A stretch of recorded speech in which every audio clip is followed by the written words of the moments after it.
In this quick video, I'm going to show you how to delete your Coinbase account permanently and show you step by step how to close a Coinbase account. It's worth mentioning that closing your account is irreversible and a new account will need to be created if you want to trade on Coinbase again in the future. So if you want to know how to delete a Coinbase account, once you're logged in, you want to go to your profile in the top right by clicking on your initial. Then you want to click on your name and email address here.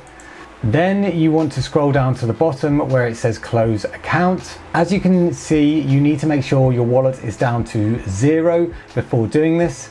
If you want to know how to do this, I've got a link which I'll put in the description below. From here, if you click close your account, you will need to enter your password. Then you want to press close account again. The next screen here will verify you have emptied all your balances, but as you can see, I've not done this. If you had emptied your balances, then when you scroll down to the bottom, then there would be a close my account button here.